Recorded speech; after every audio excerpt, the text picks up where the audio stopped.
ஏழரை சனியில் நீங்கள் செய்ய வேண்டிய பரிகாரம் பற்றி தெரிஞ்சுக்கலாங்க.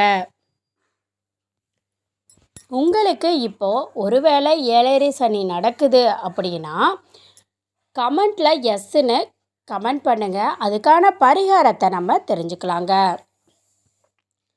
ஏழரை சனி ஒருவரோட ஜனன ராசிக்கு 12ல் சனி வரும்போது ஏழரை சனி தொடங்குது. ஒவ்வொரு ராசியில் 2.5 ஆண்டு வீதமாக சந்திரனுக்கு 12/1/2 வந்து சஞ்சாரம் செய்யும் காலம்தான் இந்த ஏழரை சனின்னு சொல்லப்படுது. மாளிகையில் வசிக்கும் மன்னரை கூட மண்குடிசைக்கு தள்ளக்கூடிய வலிமை சனிக்கு உண்டு. சனி இறைவனையும் விட்டு வைக்கிறதில்ல அப்படின்னு புராணங்கள் சொல்லுது.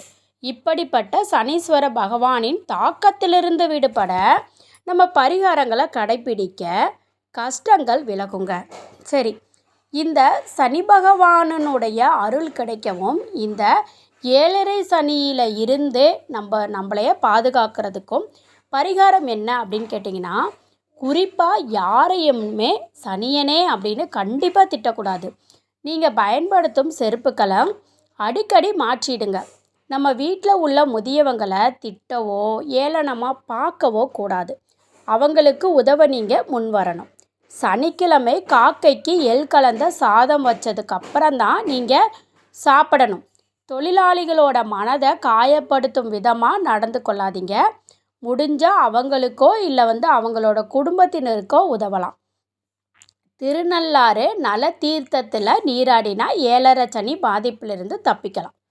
அனுமனை வழிபடுங்க. அனுமன் துதிகளை சொல்லுங்க. விநாயகர் வழிபாடு மேற்கொள்வது நல்லது. தியானம் செய்யுங்க. கிராம காவல் தேவதைகளை வழிபடுங்க. வாராக மூர்த்தியையும் வழிபடலாம். அதே மாதிரி சமையலுக்கு நல்லெண்ணெயே பயன்படுத்துங்க. கருப்பு நிறத்தை தவிர்த்து நீல நிற ஆடை அணிகலன்களை அதிகமாக உபயோகப்படுத்துங்க.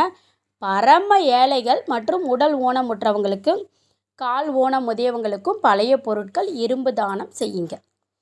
வாசனை திரவியம் தவிர்த்திடுங்க. வேப்பிலை ரசம் குடிங்க. அகத்திக்கீரை பாகற்காய் அதிகமாக உணவில் சேர்த்துக்கோங்க. நீல நிறத்திலான கல் பதித்த வெள்ளியிலான மோதிரம் அணிவது நல்லது. கருப்பு கயிறு அணியலாங்க.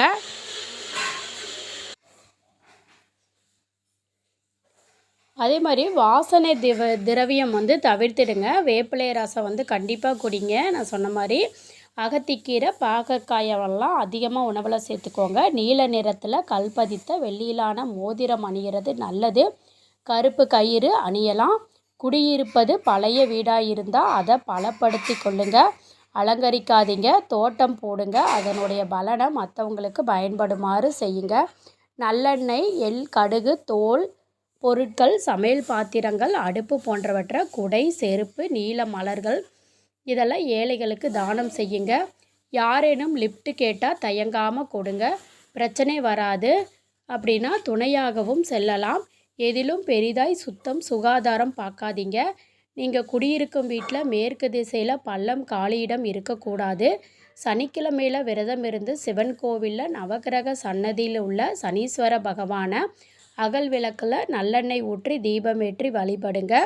மேற்கூறிய அனைத்தையுமே ஏழரை சனி உள்ள காலம் வரை கடைப்பிடித்தா சனீஸ்வர பகவான் உங்கள் மீது கருணை மழை பொழிந்து காப்பார் அப்படிங்கிறதுல எந்தவித மாற்றமுமே கிடையாதுங்க. உங்களுக்கு ஏழரை சனி இருந்தால் இதை மட்டும் ஃபாலோ பண்ணுங்கள். உங்கள் வாழ்க்கையில் நிறைய மாற்றத்தை நீங்கள் கண்கூட பார்க்கலாம். இந்த பதிவு பிடிச்சிருந்துச்சுன்னா வீடியோவை லைக் பண்ணிக்கோங்க. சேனலை சப்ஸ்கிரைப் பண்ணிக்கோங்க. நன்றி.